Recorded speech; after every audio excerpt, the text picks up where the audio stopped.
dalam pengetahuan yang saya terima, yang saya dapat, itu lebih ke mudah. Karena nanti kalau kita bicara teori, banyak sekali teori. Ya, dijawab aja yang ditanya aja. Orang-orang yang seperti ini, mereka datang ke sini tanpa dikasih ongkos, tanpa dibiayai dari berbagai macam daerah, bukan cuma Solo aja nih, banyak. Ya. Sebentar. Nah, itu tolong ke Pak Penasihat Hukum pertanyaan. Ya maksud saya begini, ini fakta. Ya. Silakan kalau nggak bisa jawab dijawab, kalau nggak bisa jawab nggak usah. Nggak dipaksakan. Lanjut lagi yang lain. Nah, biar ditanya yang lain.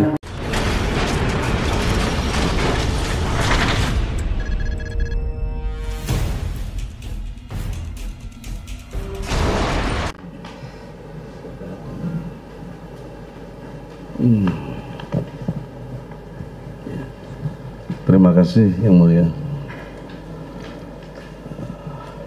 Saudara saksi Ahli. Saksi ahli, benarnya nggak ada keterangan ahli. Keterangan ahli, boleh tahu lulusannya mana? Tadi saya dengar Trisakti ngajar, tapi lulusnya dari mana? Ya?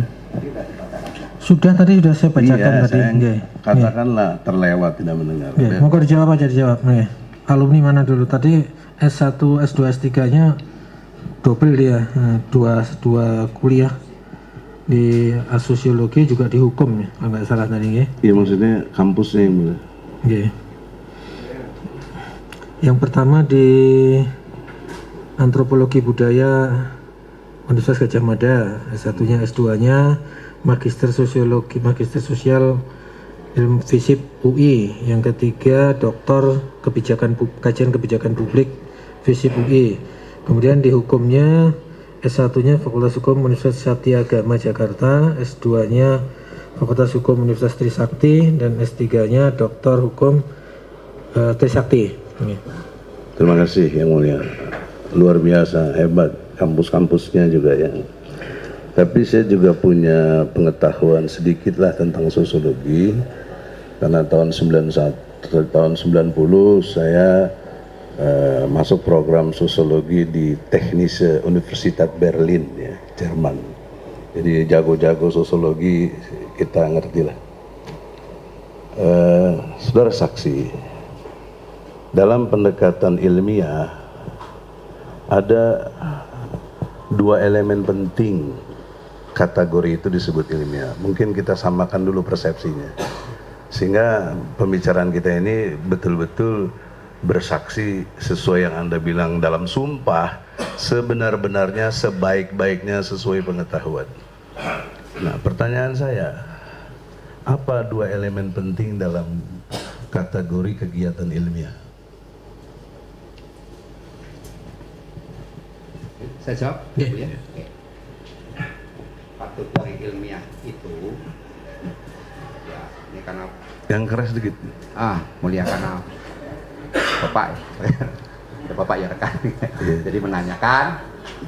Nah, pengertian ilmiah itu satu ya tentu itu objektif, gitu kan? Artinya objektif. Ilmiah tadi kalau filsafatnya tadi udah jelasin. Jadi objektif.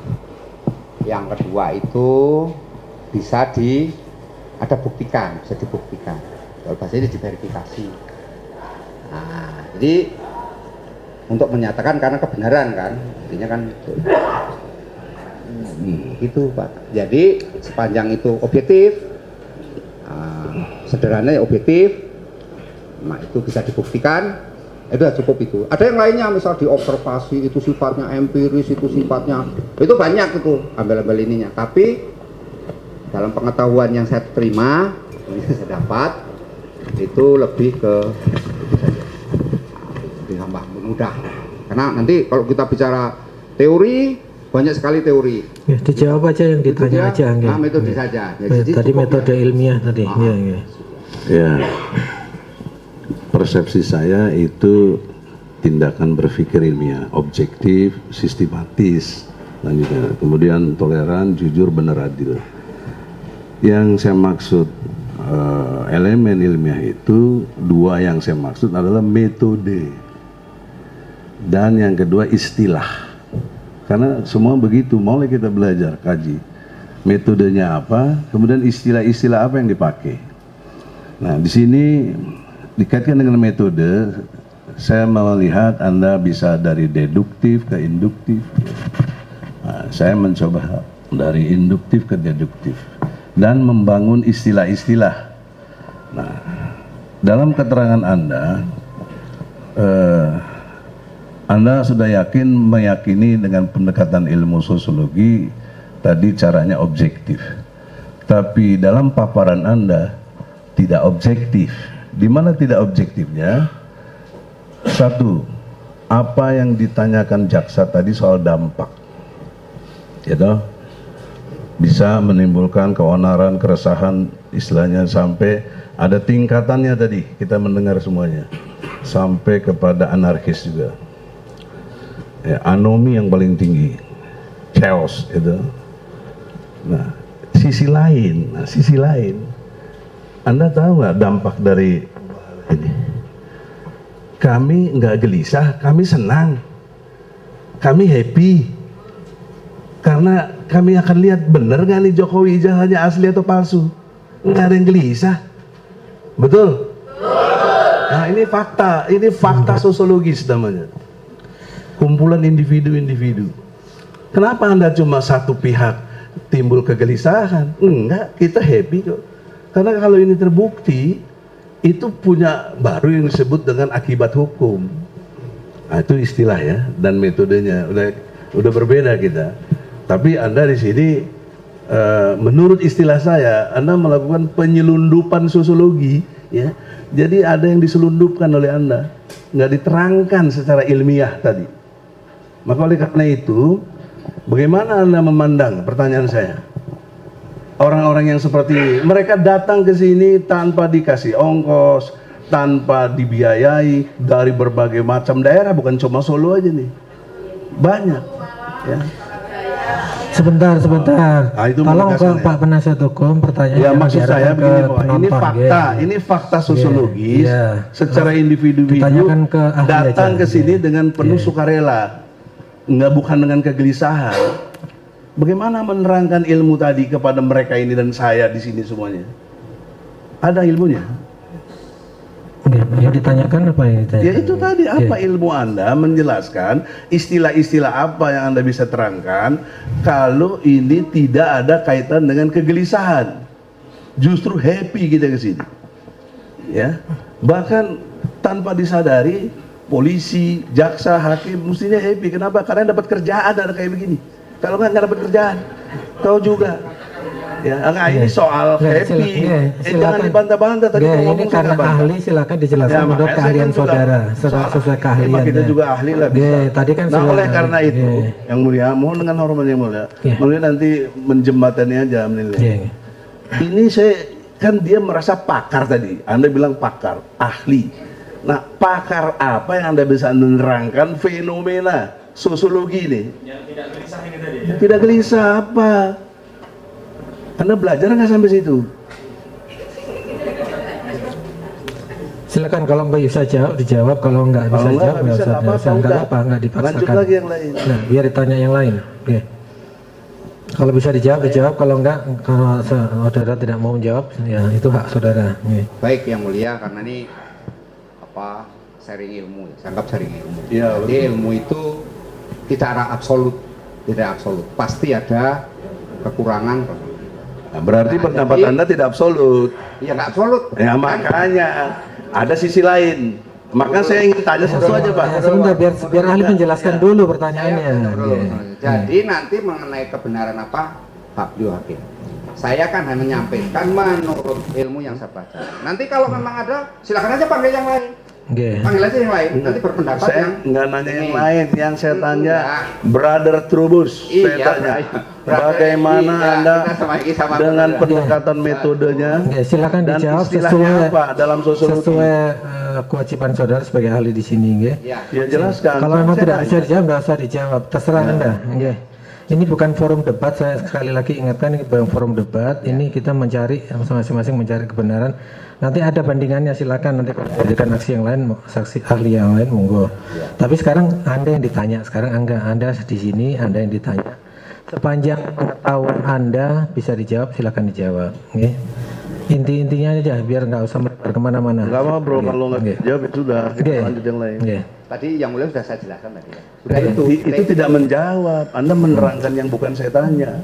Yang saya tanya, biar fokus, metode apa Anda gunakan dan istilah apa yang Anda bisa sebut tentang fenomena sosiologi yang tidak gelisah, tapi malah happy gitu. Ingin tahu, tadi Anda sendiri bilang kepo. Waktu saksi-saksi lain kemarin juga saya bilang kepo, bukan ada gelisah. Ya, bisa dijelaskan ya. Pertanyaan saya dua, metode dan istilah. Monggo kalau mau dijelaskan kan. Istilahnya itu kita sebutnya kan ada teori kemajemukan, jadi pluralitas. Kurang dengar brother, tolong yang ya, ada teori kemajemukan. Kalau bahasa kerennya pluralisme teori. Pluralisme.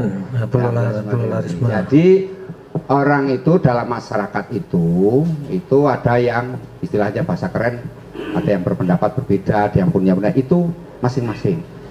Konteksnya adalah kalau kaitan dengan sosiologi hukum, yaitu kalau ada kaitannya dengan hukum. Kalau tidak ya sudah, itu merupakan hal yang sifatnya aspirasi. Makanya saya dikatakan tadi, apakah itu yang disampaikan dalam itu langsung melanggar hukum? Tidak. Sekarang itu kan ada prosesnya dulu. Ada kritik sosial, itu ungkapan yang kemudian menjadi kritik sosial. Itu bertahap, pemahamannya bertahap, sampai kepada ada kalimat-kalimat yang kemudian itu sebagai itu ya, bahwa mengenai kepakaran, mengenai apa kita nggak usah ini, karena kalau pakar saya udah, itu urusannya sertifikasi dosen, itu kementerian punya mana ya. Ya, tapi diuji jadi kami yang menilai, nanti kami yang menilai. Sebagai saksi kami yang menilai. Pengantar hakim sudah jelas, yang dilihat pendapat Anda. Nah, saya mau tahu pendapat Anda.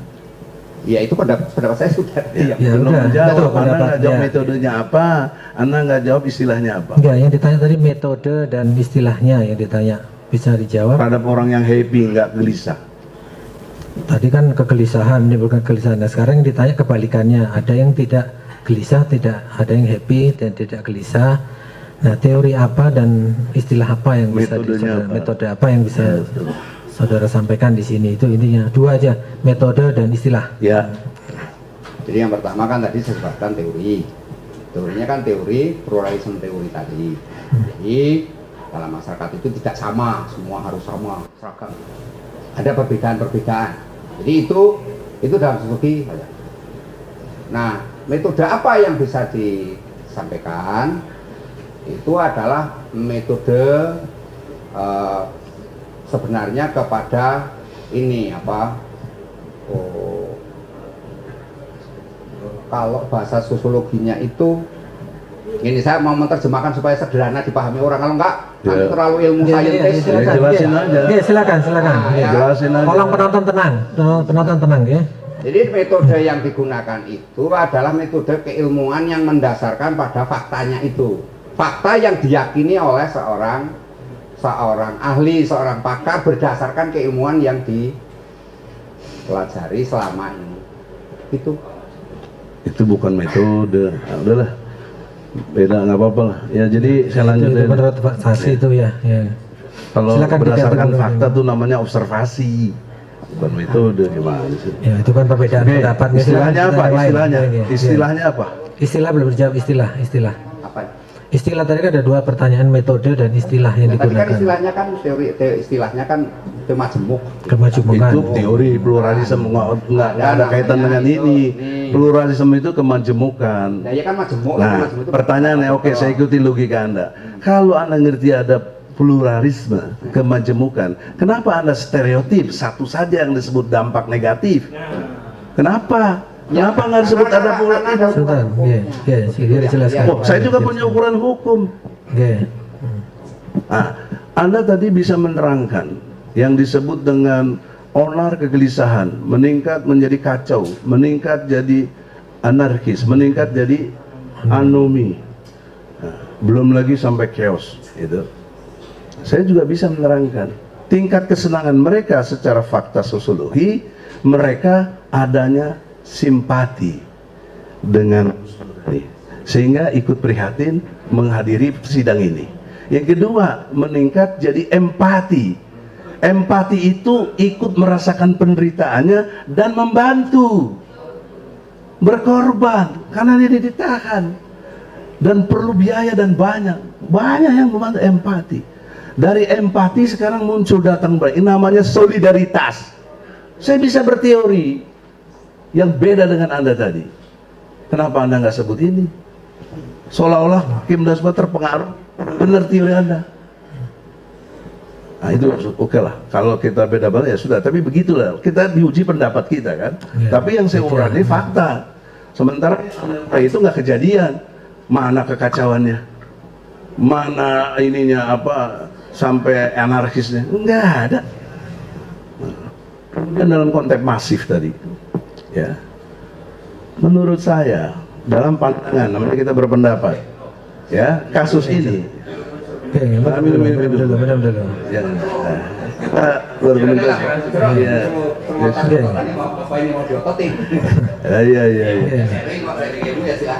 Iya. Tapi di sini mencari kebenaran material, jangan lupa. Ini persidangan, bukan diskusi kita di TV atau apa. Sekali lagi bukan debat ini ya. Nah, oleh karena itu, mencari, di dalam konteks yang tadi masif atau tidak, dan ditanya juga mens rea, Anda nggak jujur. Di sini Anda ngomong nih, saya bacain yang mulia, ya, supaya masuk kategori yang dimaksud di sini. Di halaman 186. 186 kesimpulan yang poin ini. Poin berapa? Poin 1. Ya, dia langsung membuat satu justifikasi bahwa perbuatan pelaku dalam hal ini Bambang Tri merupakan tindakan melawan hukum, tidak karena secara sengaja telah menyampaikan informasi yang menyesatkan atau berita bohong terkait keaslian atas nama Jokowi, Presiden Republik Indonesia, di muka umum yang ditujukan untuk menimbulkan keonaran di masyarakat. Pelaku telah melakukan tindakan komunikasi menyebarkan berita bohong yang mengakibatkan koran di dunia maya dan di masyarakat sehari-hari. Kegaduhan ini di dunia maya terjadi karena warganet telah menyampaikan dan menyebarkan pendapatnya. Ah, ini kan satu konklusi yang Anda sendiri tadi di sini saya dengar nggak bisa jelaskan mens rea, tapi di sini mens rea di halaman 185-nya dalam konteks legal sosiologi Anda bilang lagi. Mens rea artinya pelaku si Gus Nur sama di sini Gus Nur yang disebut juga secara sengaja dan tanpa hak telah menyampaikan pernyataan yang mengandung rasa benci, fitnah, penghinaan, penghasutan, adu domba, ya, yang masyarakat yang menggerakkan individu dan atau kelompok untuk membenci dan memusuhi Joko Widodo. Padahal kita nggak ada yang benci, kita nggak ada, kita justru sayang sama Jokowi ini. Ini kesempatan forum yang mulia untuk Jokowi buktikan dirinya, ijazahnya asli. Whatever dari semua itu yang mulia. Pertanyaan saya dengan saudara saksi. Apa pertanyaannya? Dengan pengantarnya, untuk apa sebenarnya jaksa repot sampai hakim jadi repot mengadili? Pakai tinjauan sosiologi, tinjauan agama, tinjauan ini. Satu saja kelakuan. Saya ikutin pendapat hakim. Satu saja. Pertanyaannya. Kalau Jokowi bawa ijazah aslinya, selesai nggak kasus ini? Selesai nggak? Yang ditanya saksi ya, bukan penonton ya. Saudara saksi? Nggak perlu teori-teori Anda itu tenang begini, pokoknya nggak ada misalnya. Yang dipersoalkan tuh individu namanya Jokowi. Ini bicara sosiologi ya. Yang kita bicarakan adalah Jokowi ijazahnya diduga palsu, hasil penelitian. Tapi sampai hari ini sudah 18 saksi. 2 ahli agama, ahli bahasa, 16 saksi fakta. Tidak ada yang pernah ijazahnya yang asli dilihatnya. Nah, sekarang saya nanya sama Anda pernah lihat nggak ijazah asli Jokowi? Halo? Hah? Ijazahnya. Ijazah asli Jokowi pernah? Tidak tahu. Dia nggak tahu dari mana. Nah, itu jujur baru.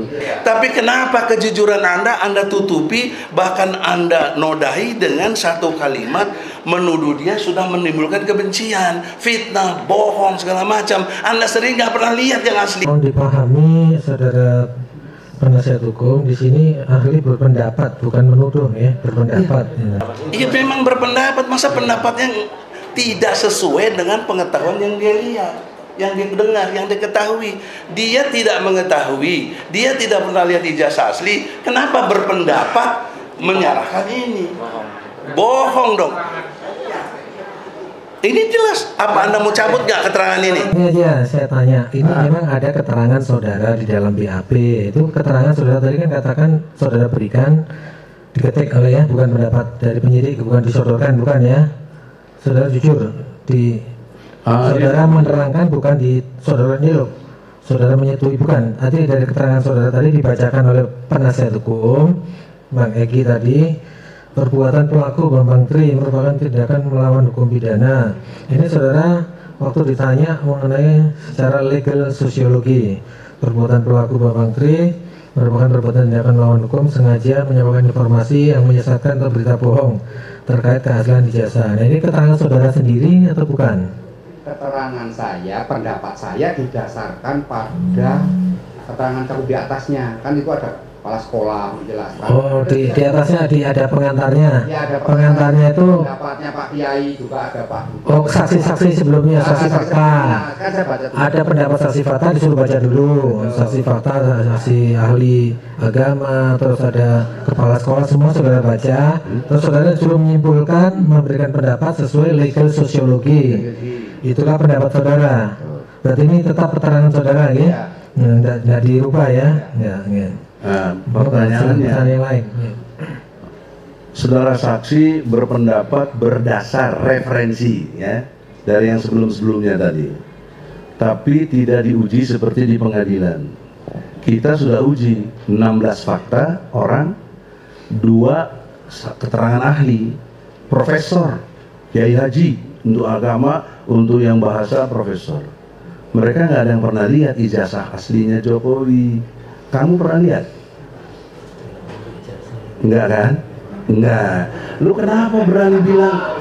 Masya Allah, Anda muslim loh, udah sumpah. Ya. Oleh karena itu, Anda tadi sudah mubahalah sepihak, ada mahakim. Jadi oleh karena itu, Anda telah melakukan kebohongan. Nggak pernah lihat asli, Anda bilang ada yang asli, seolah-olah kan demikian.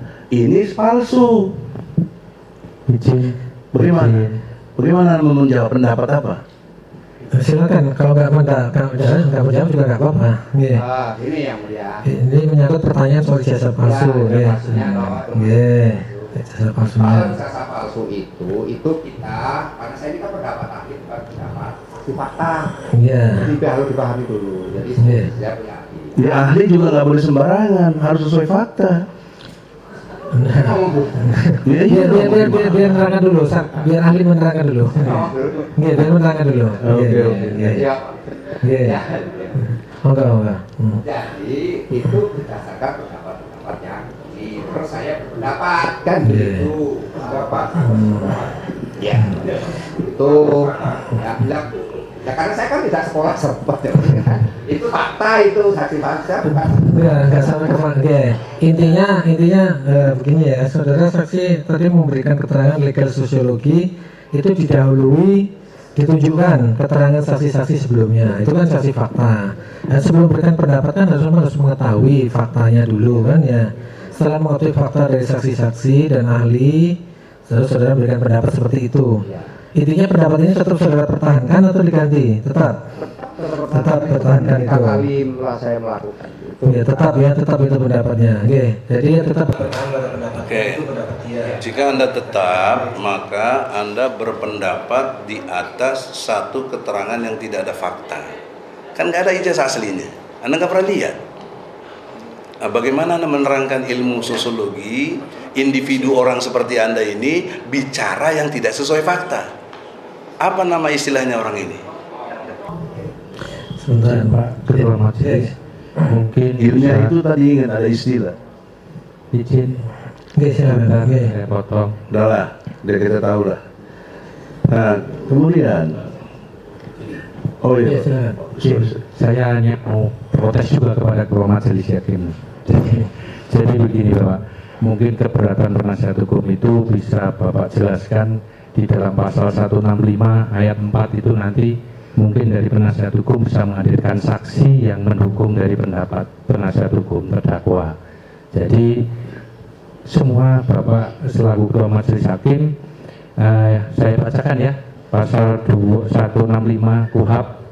Hakim dan penuntut umum atau terdakwa atau penasihat hukum dengan peran para hakim ketua sidang dapat saling menghadapkan saksi untuk menguji kebenaran keterangan mereka masing-masing. Jadi kalau menurut penasihat hukum ini saksi ini tidak berkualitas, tidak sesuai dengan persepsi atau perspektif dari penasihat hukum, jangan dipaksa. Saya mau. Ini logikanya bukan maksa yang mulia, tapi dialog. Orang intelektual kekuatannya di dialog. Kalau yang nggak bisa dialog tuh nggak intelektual. Dan juga bukan debat kusir, ada parameternya yang mulia. Parameter kita hukum, ada metode, ada istilah ilmiah. Dan kita sudah sampai dia nggak bisa jawab. Nah, berdasarkan pasal 165 tadi, KUHP ya. Nanti kita berharap, ya, justru sekarang berharap kepada hakim. tapi sebelumnya saya bertanya dulu kepada saudara saksi. Kita sama-sama kenal lah, tahu kan, dokter. Itu dalam konstruksi legal sosiologi, ini tadi Anda yang kemukakan, ya, legal sosiologi. Ada satu individu yang ijazahnya dituduh palsu, tapi cicing wae cek sunama, gitu. Diam aja, nggak ada komentar, nggak ada apa, nggak ada ini. Tapi di belakang itu kita tidak tahu. Bisa aja perintah jaksa agung, ya, telepon Mahkamah Agung, hakim juga nggak tahu. Itu kemungkinan itu terjadi apa tidak? Dalam konteks sosiologi faktanya di Indonesia. Kemungkinan ini ya. Iya, apa namanya teori? Kemungkinan, pendapat Anda gimana? Kemungkinan jadi. Iya, kemungkinannya apa? Ya kemungkinan pasti dua kan? Iya dong. Iya. Saudara boleh jawab, boleh tidak. Terserah Anda. Anda jawab hari berpendapat saja. Boleh berpendapat, ya. Silakan. Kalau Anda tidak berpendapat ya nggak masalah. Akan kita catat. Ya. Iya, dalam ini saya tidak berpendapat karena itu ada ranahnya ke HTN, Pak. Jadi hukum tata negara kan, ya, pakar. Bukan keahlian saudara. Iya, karena wah itu aja. Tidak berpendapat, saksi tidak berpendapat. Ya, HTN bentuk hukumnya, tapi perilakunya ini bisa masuk kategori legal sosiologi. Kenapa orang dipidana? Gimana sih? Oleh karena itu, yang kedua lanjutannya nih, si individu tadi, dalam hal ini Joko Widodo, tidak melakukan tindakan apa-apa, ya, dalam pengertian Yang positif maksud saya, itu kan ideal logika sehat. Anda misalnya dituju ijazahnya palsu, Anda akan tunjukin yang asli nggak? halo, nah iya, katakan iya, alhamdulillah. Top, itu baru Anda jujur, ya. Nah, kita nuduh Jokowi ijazahnya palsu, kok dia nggak mau nunjukin yang asli? Bagaimana pendapat sosiologi Anda?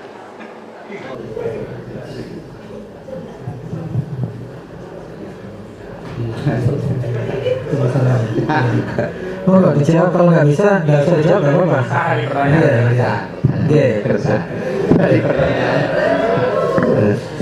Sekali lagi saya udah kita tahu semua. saksi tidak menjawab, ahli tidak menjawab.